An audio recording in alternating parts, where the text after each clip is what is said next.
Childhood में ना जब attention, impulse control and hyper activity जो है नॉर्मल डेवलपमेंटल रेंज से अगर बाहर जाने लगी ना, तब ना हम एक specific neuro developmental condition consider करते हैं, उसे ही एडीएचडी यानी कि attention deficit hyperactive disorder कहते हैं।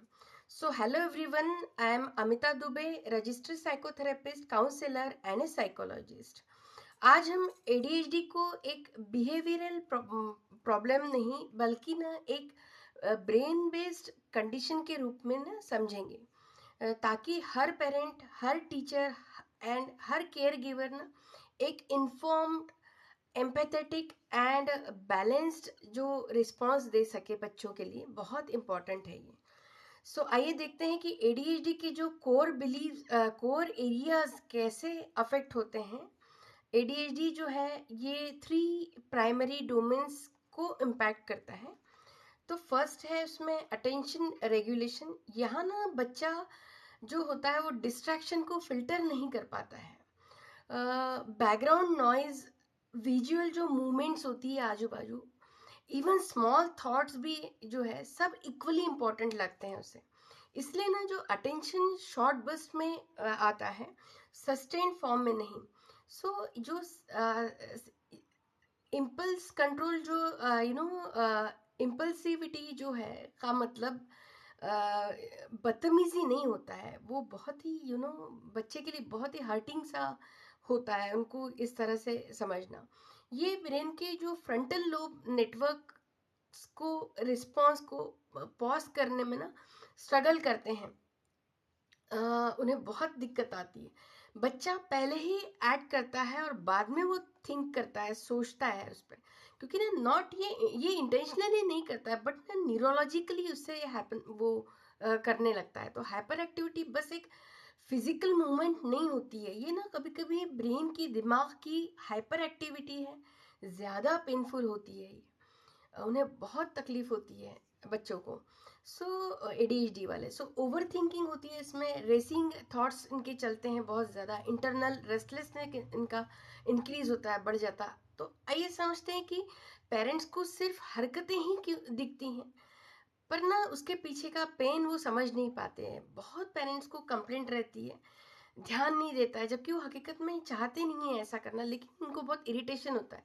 इंस्ट्रक्शंस फॉलो नहीं करता है मैम, ये जानबूझ के करता है। होमवर्क में केयरलेस हो जाता है, बार बार मिस्टेक्स करता है। पर रियलिटी ये होती है कि बच्चा ना इतनी मेहनत करता है, इतना स्ट्रगल, इतना जूझता है वो खुद के माइंड को रेगुलेट करने की कोशिश में, कि बहुत तकलीफ में रहता है। पर जब ब्रेन की फास्ट मोड में ही उन चल रहा हो, अगर उनका सेल्फ कंट्रोल नेचुरली डीप हो जाता है उनका। सो दिस इज ना न्यूरो डाइवर्सिटी, नॉट मिसबिहेवियर। ये बहुत जरूरी है समझना टीचर्स को, पेरेंट्स को। सो आइए देखते हैं कि साइकोलॉजिस्ट क्या स्टेप लेते हैं, यानी हम लोग क्या करते हैं। टेक्निकल वे में भी और प्रैक्टिकल वे में भी मैं आपको समझाने की कोशिश करती हूँ।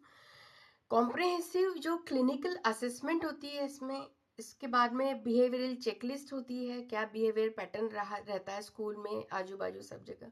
डेवलपमेंटल हिस्ट्री ली जाती है बचपन से, तो स्कूल फीडबैक लेते हैं उनका, कंटिन्यूस परफॉर्मेंस टेस्ट लेते हैं उनकी, डिफरेंशियल जो डायग्नोस्टिक डायग्नोसिस रूल आउट करते हैं उनके। देन आता है साइको एजुकेशन, जो कि पेरेंट्स प्लस टीचर्स प्लस जो केयर गिवर्स होते हैं उनको ना एडीएचडी की एक साइंटिफिक क्लियरिटी दी जाती है। उन्हें पूरी तरह से बाकायदा उनको ट्रेनिंग जैसा दिया जाता है, ताकि ब्लेम और गिल्ट रिमूव हो पाए बच्चों में से। सीबीटी बेस्ड जो इंटरवेंशंस होते हैं, सीबीटी फोकस करती है जिसमें कि थॉट बिहेवियर अवेयरनेस होता है, उसमें सेल्फ इंस्ट्रक्शन ट्रेनिंग दी जाती है बच्चों को इसमें। और टीचर्स को भी इमोशनल रेगुलेशंस है वो बताए जाते हैं। इम्पल्स डिले ट्रेनिंग है वो उनको सिखाई जाती है। प्लानिंग एंड ऑर्गेनाइजेशन स्किल्स कैसी होती है वो उन्हें सिखाया जाता है। सो पेरेंट मैनेजमेंट ट्रेनिंग जो है ना, पेरेंट्स को structured routines, visuals, schedules, positive reinforcement, ये सारी चीज़ें उनको बाकायदा ट्रेनिंग थ्रू सिखाई जाती है। स्कूल बेस्ड सपोर्ट जो है उसमें सीटिंग जो मॉडिफिकेशन है बैठने में उनका, ताकि बुली ना हो पाए वो, ब्रेक्स स्केड्यूल्स उनको किए जाते हैं, एक्टिविटी ट्रांजिशंस उनको किया जाता है, टास्क चंकिंग जो होती है वो उन्हें बताई जाती है, सेंसरी जो स्ट्रेटजीज रहती है वो उनको समझाया जाता है। रिक्वायर्ड होने पर ना उन्हें ये भी कहा जाता है कि साइकियाट्रिस्ट से आपको रेफर आपको किया जा रहा है, क्योंकि ना मॉडरेट जो सीवियरिटी जो केसेस में ना मेडिकेशन जो ब्रेन को ना स्टेबलाइज करता है, मेडिकेशन को ब्रेन के नेटवर्क्स को ना स्टेबलाइज करता है इसमें। और ये जो ट्रीटमेंट है ये ना नॉर्मल एविडेंस बेस्ड पार्ट होता है, नो स्टिग्मा रिक्वायर्ड, बहुत इंपॉर्टेंट है। लोगों को लगता है बस बच्चा है कैसे इसका मेडिसिन, लेकिन बहुत ज़रूरी होता है। एम्पैथी का रोल इसमें क्या होता है आइए देखते हैं, इससे ना डीपली समझते हैं, क्योंकि एम्पैथी एडीएचडी का सबसे बड़ा ट्रीटमेंट मल्टीप्लायर होता है, बहुत इंपॉर्टेंट रोल अदा करता है ये।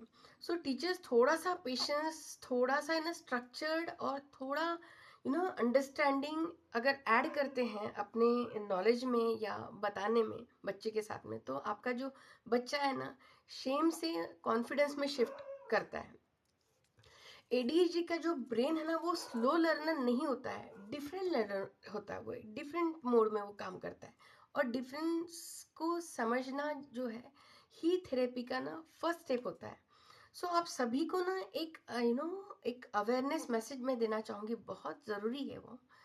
आपका बच्चा अगर अगर आपका बच्चा जल्दी से डिस्ट्रैक्ट होता है, फिजिटिंग करता है, इम्पल्स कंट्रोल में स्ट्रगल करता है, अपने आप से जूझता है, यू नो काफ़ी अनस्टेबल सा रहता है, बैठकर काम नहीं कर पाता है, इंस्ट्रक्शंस जो है उसको बार बार रिपीट करने पड़ते हैं बार बार, तो उससे इरिटेशन होता है, वो उनको समझाया जाता है मत कीजिए ऐसा। तो ये जो ना आपकी पेरेंटिंग की गलती नहीं होती है, ये उनको भी नहीं पता था, ये एक ट्रीटेबल न्यूरो डेवलपमेंटल कंडीशन हो सकती है, ये उनको समझाया जाता है। इसमें अर्ली असेसमेंट ही लाइफ चेंजिंग होता है इसके लिए। सो उम्मीद है ये जो क्लियरिटी है आपको एडीएचडी को एक साइंटिफिक पर्सपेक्टिव से समझने में टीचर्स को भी मदद आएगी, हेल्प होगी, और पेरेंट्स को भी। सो अगर आपको लगता है कि आपके बच्चे को सपोर्ट की ज़रूरत है, हेल्प की ज़रूरत है, तो प्लीज़ बिना डिले किए एनी साइकोलॉजिस्ट, कोई भी आपके पास का नियरर साइकियाट्रिस्ट इवन, उन्हें कंसल्ट कीजिए। ये कोई टैग नहीं होता है, मेडिसिन बहुत रिक्वायर्ड होती है उसमें। उम्मीद है आप सब अपना बहुत सारा ख्याल रख रहे होंगे। स्टे ब्लेस, स्टे कनेक्टेड, मेरी online and offline consultations available हैं। So thank you so much.